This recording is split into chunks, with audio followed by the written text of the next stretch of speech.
Charo. Ipay kiko Charo kay hilom na si baby. Since ganina pa ning kadlawon, nagsigig hilak. Di matog. Kay feel lang niya. Ako na gibatanan. Ako na siya ipagkaon. Gipaburp. Ilis sa nagsanina. Ilis sa diaper.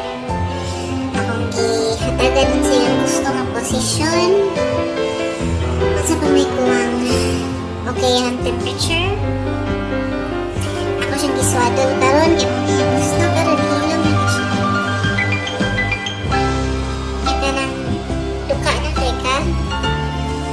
Pero di ka pwede matugno kay hashtag ayaw nga inahan.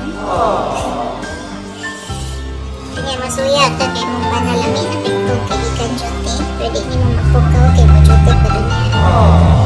Nilaghan mo ikan hugasan. Magluto pa ka. Hindi mo pagkagbaon. Maglaba pa ko. Makaon pag ko no. Malipang pag ko. Iuhaw po ko. Manahipog ko. Ano siya? Ang motherhood. Kanya. Mag-exercise man si mama doon no. Kay bigli na din paglawas ni. Wali na tabuhon. Wali na to ani.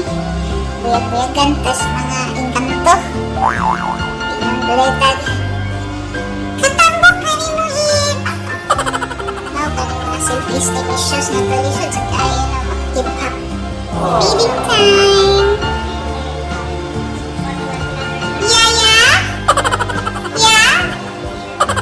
Nakoy paniod to. Palihog lang yan. Hindi mo kaya. Pas mo na ginang akong dito.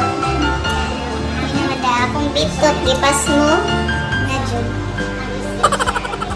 Kung giduka pa ko, kanang giduka ko, gigutong, nagigunduka. Kung sa kumunahon matog, ano ka ko?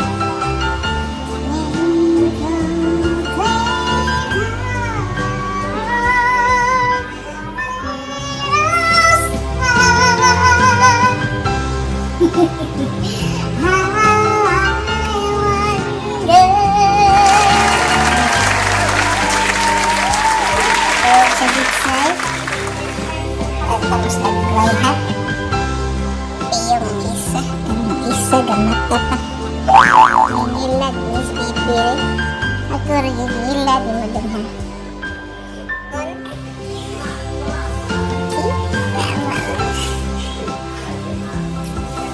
siya nga maligo po ko no